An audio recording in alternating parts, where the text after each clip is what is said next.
So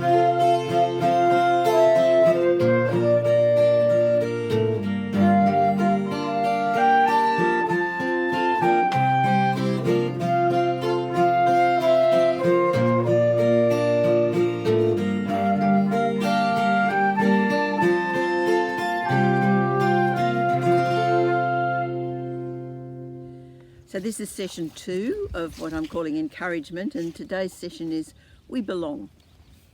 Yesterday we looked at the fact that God has given us everything we need to be his people. All we need to do is actually believe that and act on it. But today I'm raising the question of what do we belong to? Because belonging is a very, very basic human need. If we feel we don't belong anywhere, we don't belong to a group, we don't belong to our family, it's a very destructive thing. Now, Paul, writing to the Ephesians, is encouraging them that they belong to the people of God. They're just as much a part of the people of God as the Jews were. And the basis of this is because belonging depends on what Jesus has done for us, not on anything that we do. The initiative is God's. Chapter 2, verse 4, but because of his great love for us, God, who is rich in mercy, made us alive with Christ, even when we were dead in our transgressions. It is by grace you have been saved. And then a little bit later he refers to this being a gift from God. So it's nothing to do with what we do. In Jesus, God is creating a new humanity, one that lives with the Spirit within us, and one that seeks to put him and his agenda as the purpose of our lives. It's nothing to do with our race or culture. It's a new humanity that crosses all races, all cultures. He writes this, consequently, you are no longer foreigners and strangers, but fellow citizens with God's people and also members of the household, built on the foundation of the apostles and prophets, with Christ as the chief cornerstone.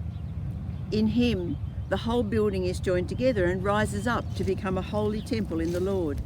And in him, you too are being built together to become a dwelling in which God lives by his Spirit. So what does this say to us? We belong to the family of God, and we all come to it by the same means, and that is we accept that Jesus' death was for us, and we commit ourselves to follow him. This means we're all equal. We certainly don't all have the same task to do or the same role, but we are all equal. There are no second or first class citizens in God's kingdom. So let's think about what we really belong to. Some tiny little church that's struggling to stay afloat? Or are we part of a mega church that seems to be drawing people in? Look again at these words of Paul. A holy temple in the Lord. You too are being built together to become a dwelling in which God lives by his Spirit. The size and power of our local church is irrelevant because we belong to a worldwide organism, and that head of the organism is Jesus. And it's built on the foundation of the apostles and prophets. We belong just as much as those first followers of Jesus. We have the same Spirit within us. So we need to resist the temptation to just look at our local church and realise that we are part of something that's worldwide, part of something that spans 2,000 years. It's a mighty organism powered by the Spirit of God.